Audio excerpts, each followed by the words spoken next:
Hello, hello, hello, everyone. I'm a few days late with my video, but I'm here. Um,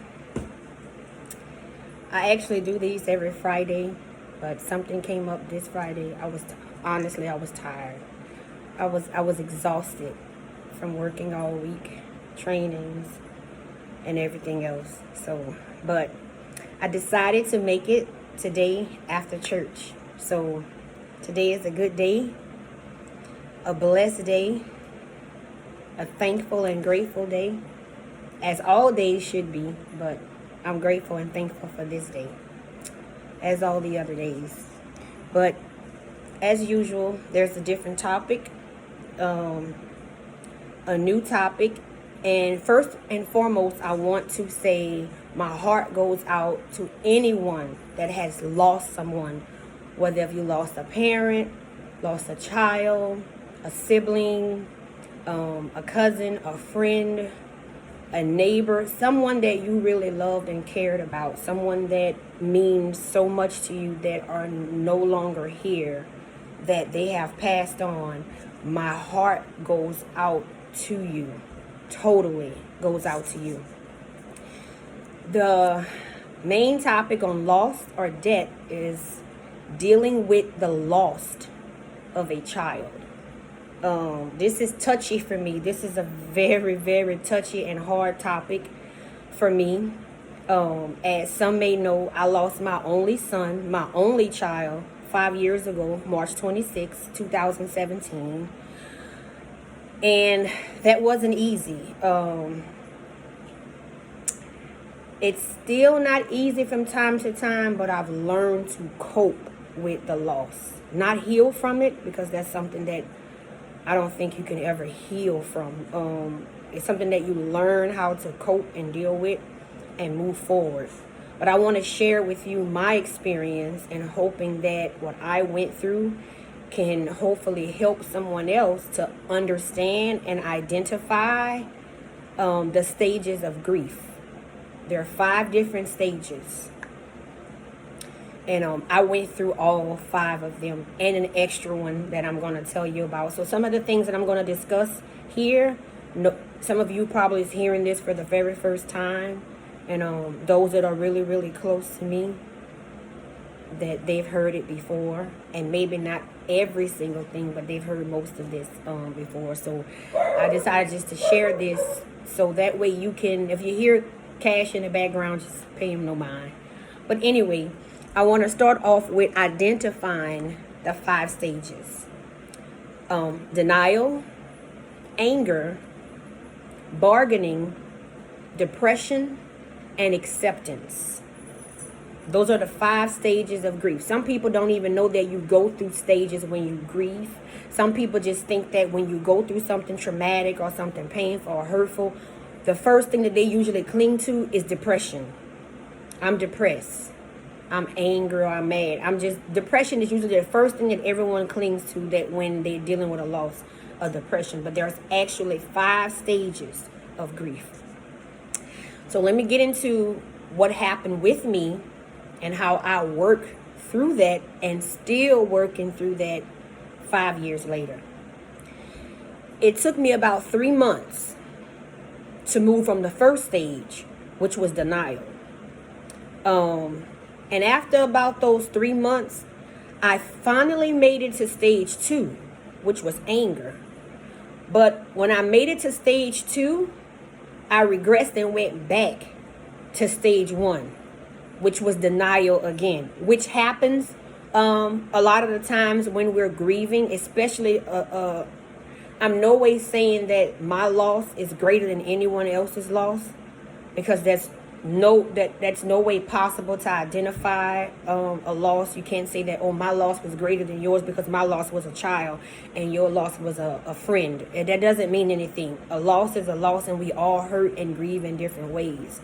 But I went from denial to anger, and then back to anger. It was like I was stuck, and I just couldn't move forward. I just couldn't mentally let go. That was the first loss that I had ever experienced in my life by someone that I deeply and truly, honestly, loyalty, loved and cared for with everything in me. That was the first time I'd ever experienced something like that. So I was battling with this, and at the time, let me remind you, excuse me, at the time I had no idea that there were 5 stages of grief. So I had no idea that I went from denial to anger and then back to denial. I didn't learn this until much later on. And I'll tell you later how I figured that out. Well, how I learned that. But I just couldn't mentally let go. Let me explain and share with you how I transitioned from those stages. But before I get started, I'd like to add this. I suffered with survivor's remorse. Some of you may have heard of that. Some of you may not. I suffered with survivor's remorse. And for some of you that's not familiar with survivor's remorse, it's when you feel guilty for being alive and someone else isn't. And that is a real condition. It's very real. And people really deal with this survivor's remorse. I could think of all the reasons that I should not have been here, and all the reasons why my son should have still been here. That's a part of survivor's remorse. I kept saying, like, he was too young.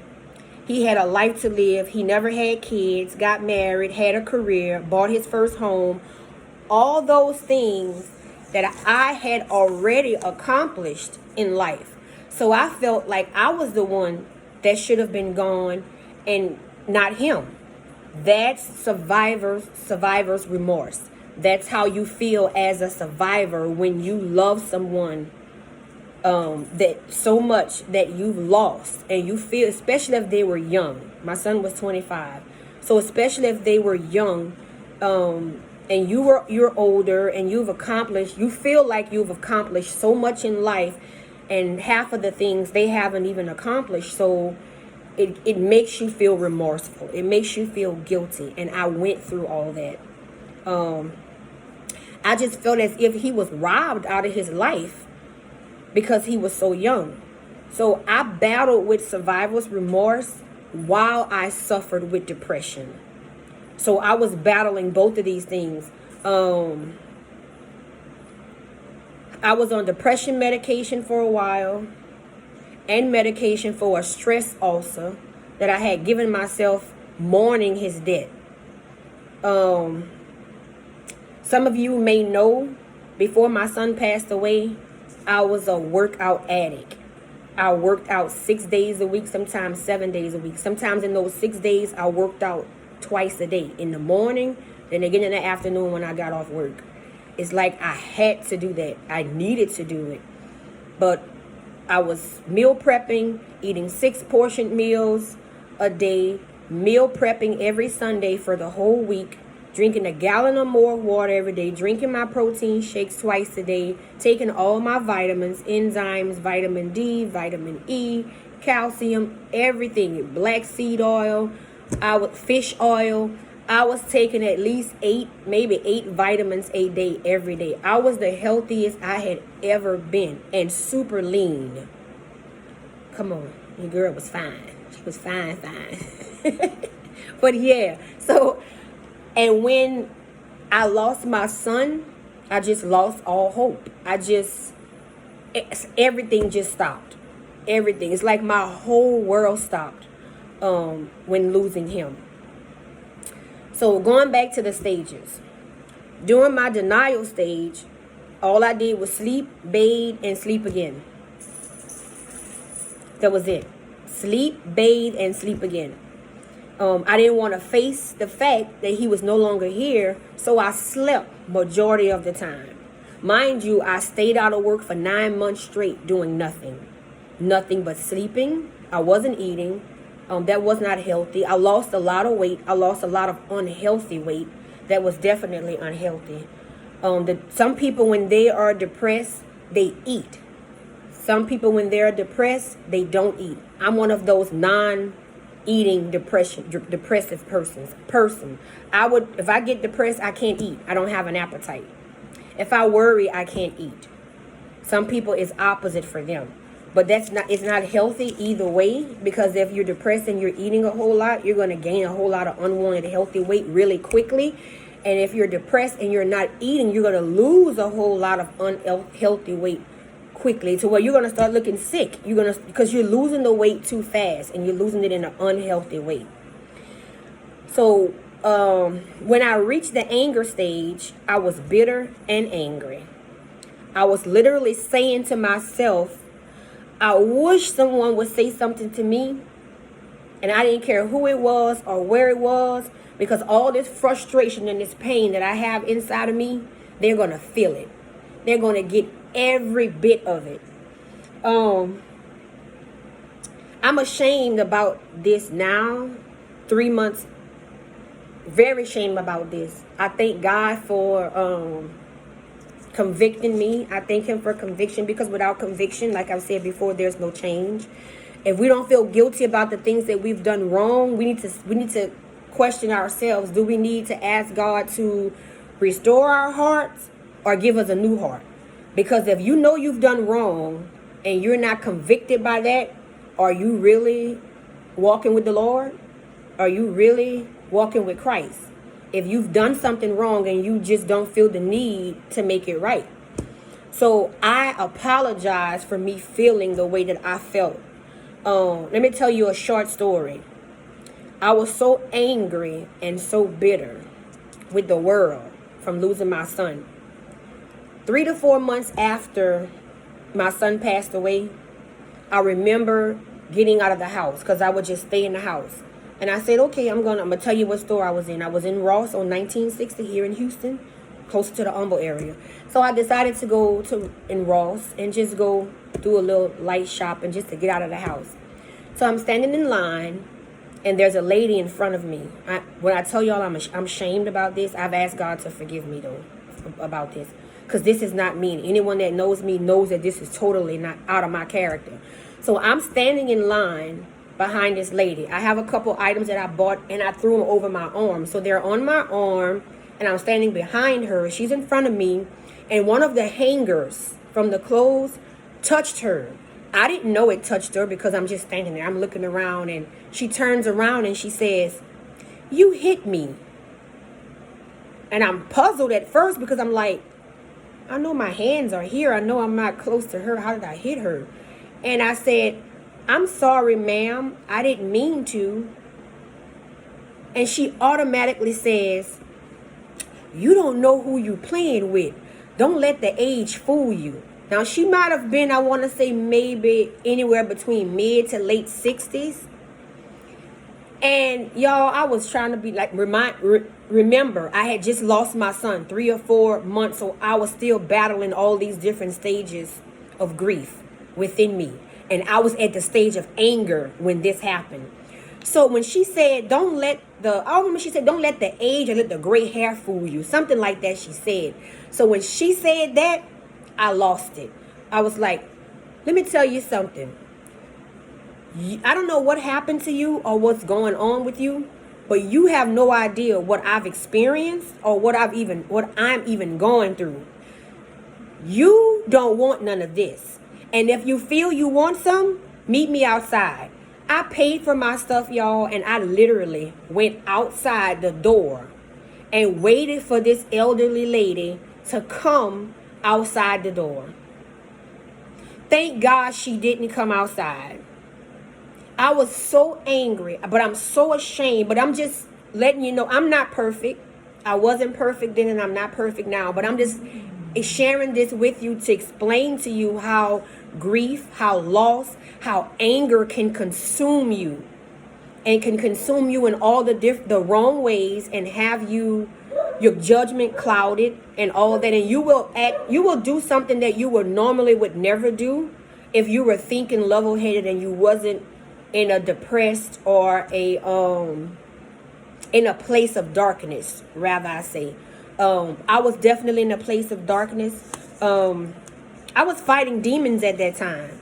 I definitely was, because I couldn't understand why my son. in my mind, in my eyes, I had the perfect kid, and we all should think that way about our children. So in my mind, this child never gave me into trouble. He was never suspended, expelled from school. I never had to go to a police station to go get him. He don't know what handcuffs feels like. I'm thinking all these things in my mind. He's always so polite. Yes, ma'am. No, ma'am. Even when he got to the point to where he needed total care and I had to care for him, and he was still verbal, he was still, Mama, thank you. When I bathed him, when I fixed his food, when I fed him, Mama, thank you. He had so much gratitude. This kid was so much full of life, and he was so loved. I just thank my family and all my friends that loved him so much. Kevon was spoiled. He was very spoiled. Those that never got a chance to actually meet him or get to know him, I'm sorry for you, because you missed out on an amazing young man that he was. And he was very wise beyond his years. And I'm not just saying that because he was my son, but I'm just saying it because it's facts. But yes, I was actually fighting demons at that time.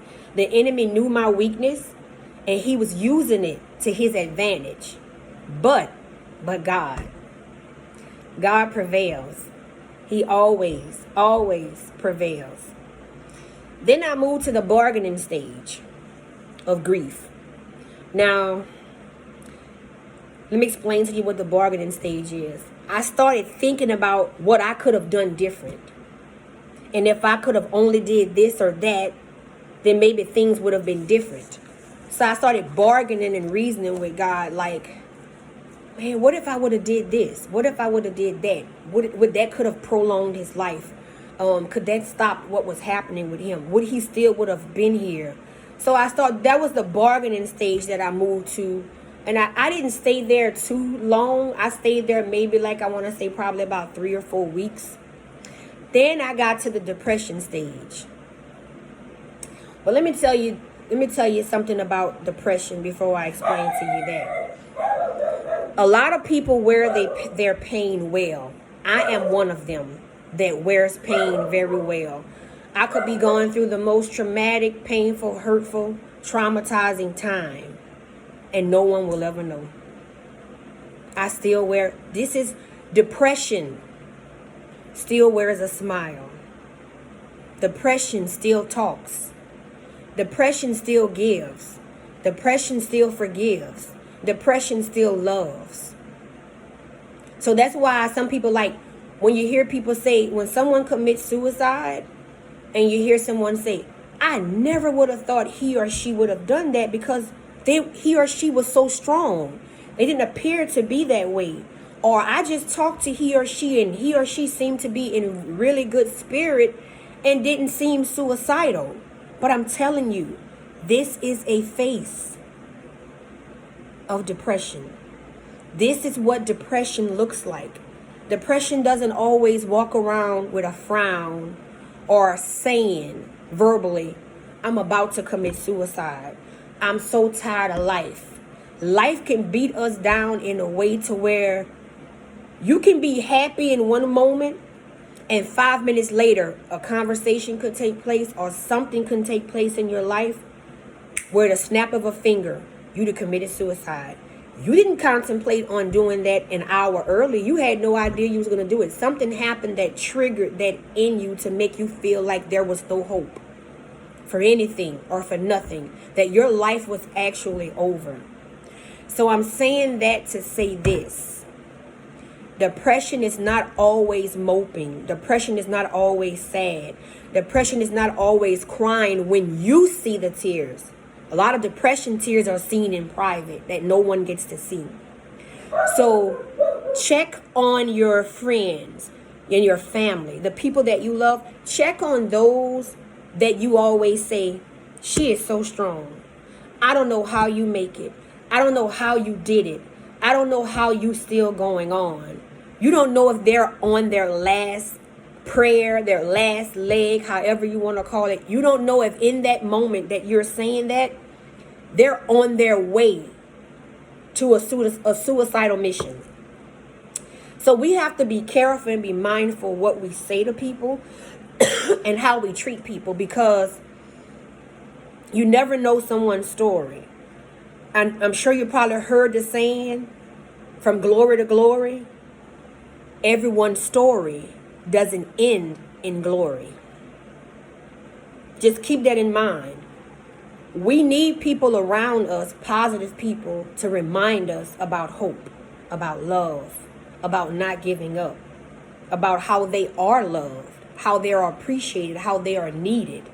Because I don't know anyone that I know of personally that lacks empathy or sympathy that would want to carry a crown of saying, I pushed someone into a depression stage to where they committed suicide.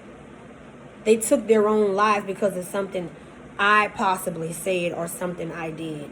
So just remember to be kind, be nice. I'm not saying kiss anyone's tail. Of course I'm not. But I'm saying just be nice and be kind.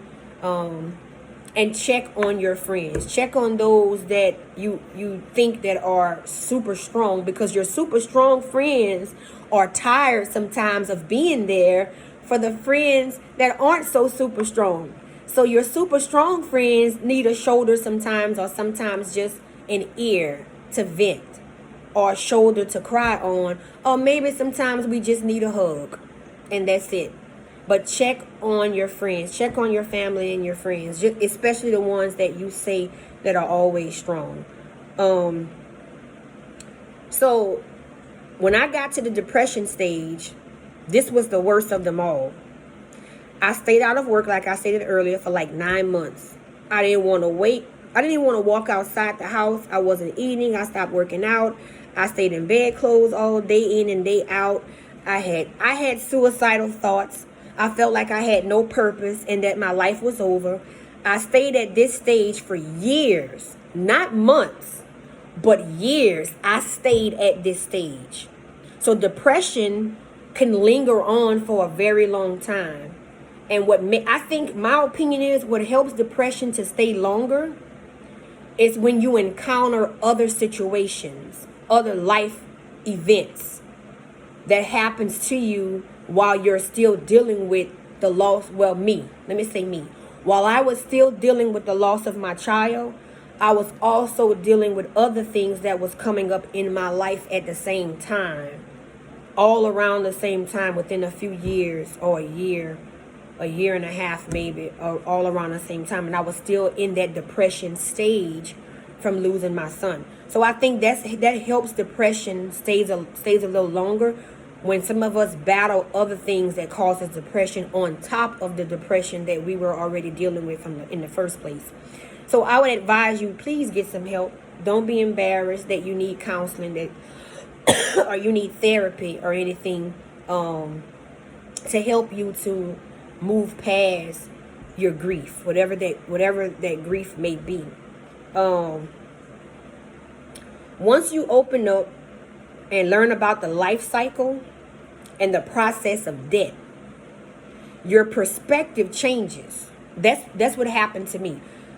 Like I said, my son was the first person I lost that was that close to me, that I witnessed that. I mean, I watched him die. I'm holding him, his hands. I'm holding his hands. I'm kissing him. I'm holding him. I mean, my heart goes out to the parents that lost children, and they were not there to witness their child take their last breath. They were not there to say a prayer, to pray over their child. I thank God that he gave me that chance and I had that ability, and I did not take that for granted. That was a promise I made to my baby years and years ago before he really got sick. I remember saying to him, Key, no matter what happens, Mama's going to be there with you till the end. I will be holding your hand. I will be telling you how much I love you. The last words you're going to hear before your hearing goes, which hearing is the last thing to go when we transition. And I told him, the last words you're going to hear is me telling you how much I love you. And I repeatedly said that over and over again. I love you. Mama's here. Just know that I'm here. I'm right by your side. So I did not take that moment for granted at all. So my heart goes out to the parents that didn't get a chance to actually do that, to share that moment with their child. That was very important to me. That was one of the things that helped me during my depression, is that I was able to do that. I was able to make a promise to him years in advance that I was able to keep on his dying bed. So, excuse me, y'all, I'm sorry, but I knew this was going to have me a little emotional. But it's okay, I'm better now. Eventually, I made it to acceptance stage. And I just got there. Early last year of 2021 is when I started understanding life and death. Period. And talking with my doctor, who gave me some encouraging words and advice that helped me a lot mentally to be able to accept his death. I remember my doctor telling me, he asked me, let me ask you this. If there was anything that you could have done that would have kept him here, would you have done it? And I said, absolutely. And he goes, there you go. Welcome to the acceptance stage. You're in the last stage of grievance. Once you realize that there is nothing that you could have done to change the outcome, you've accepted the matter. And I'm like, wow, I never thought. That's why I'm telling you, sometimes seeking help, going to a doctor when you lose someone that you love in debt, it helps. It helped me. It definitely helped me. It's still a struggle from time to time, but I've learned how to cope. You never heal from such a loss. You just learn how to survive through the loss. And like I said, my heart goes out to any mother or father, any parent that's gone through pain and heartache of losing a child. It's not natural for us to bury our children. It's actually unnatural. Our children are supposed to grow up and grow old and bury us. We're not supposed to bury our children. This is just to identify with what happens, what the Bible says, that we are definitely living in the last days. Everything that's in the Bible, we are actually living it. We are actually seeing it, witnessing it unfold right before our eyes.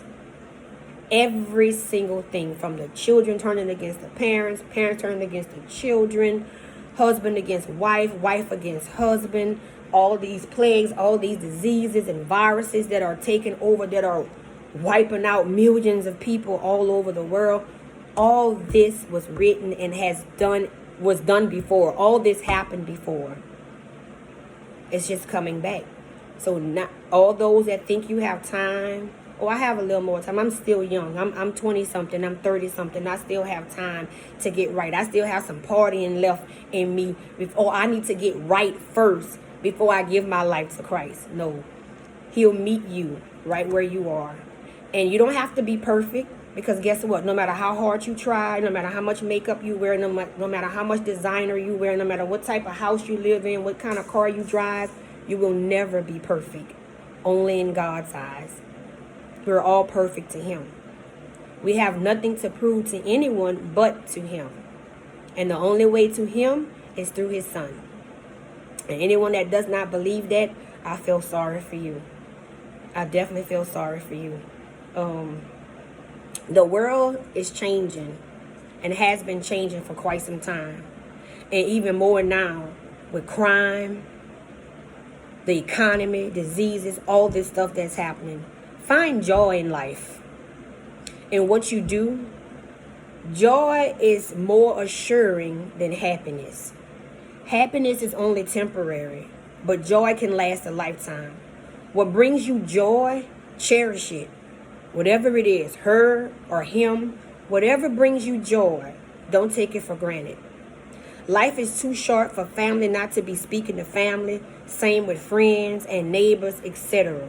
Things happen way too fast. Some people hold grudges for so long that they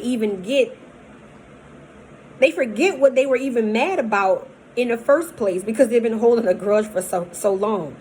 Some people will hold grudges even deeper and longer than that, till when a person dies, they'll say, Oh, I'm not going to his or her funeral because we wasn't speaking anyway. We have to do better, people. As a whole, we have to do better. We have to set, us adults, we have to set better examples for our children, for our grandkids. Some of us have great grandkids. We have to set better examples for them. But we all need each other. And you never know how God is going to use you. That's one thing. You just never know who God's going to use. God doesn't always call the qualified. God qualifies the call.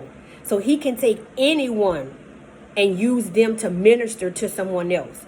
Lack of knowledge, lack of education. You don't have to be a Christian. You don't have to go to church every Sunday. God will use anyone to minister to someone else. If God has a message for you, trust me, you're going to get that message. If you're listening. If you're listening and if you're in the receiving stage of your life, wanting to receive, then God is talking to you. He speaks to all of us all the time. All we have to do is just listen. And if we listen, we will understand that a message is for us. We'll know if it's for us or not. If you're connected with Christ like that, whenever a message is sent for us, we know it because it's going to convict us. Once you're convicted on something, it was meant for you. And that conviction should bring on change. Since y'all like meaningful challenges, let me give you one with purpose.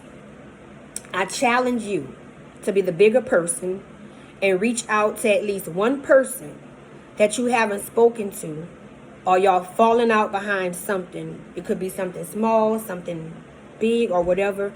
Just to say, I'm sorry. You don't have to be the reason why the falling out took place. If you don't want to call and verbally talk to that person, send them a text. That's a form of communication. That's still breaking the ice. We have a lot of family members that are not speaking to other family members. A lot of friends that were friends for decades that are not friends anymore behind something that could have been resolved over a conversation. Don't let the next call or text you get about someone that you know you love or loved and cared about be, guess what? So-and-so just passed away. And you never got the chance to make things right. Don't be that person on the other end receiving that type of news when you could have been the bigger person and said, I'm sorry. They might not receive that, but forgiveness is for you, not for them. Just send them a text, tell them I'm sorry. I apologize for whatever happened between us. You don't never have to hang out with that person or be friends with that person or anything again, but just to say I am sorry. But that's basically it. I'm sorry for the weak moment, but I'm human. I have a heart, and I miss my baby. And again, my heart goes out to anyone that has lost someone, a parent, a child, a sibling, a spouse. We have people that lost spouses out there. Just remember to keep God first. Remember, He knew you before you knew you. And remember to keep Him first, and everything else will fall in place. Please, please, please, I challenge you to reach out to at least one person. If you do more, that's awesome, but reach out to at least one person. We are better together, and we are better together in numbers.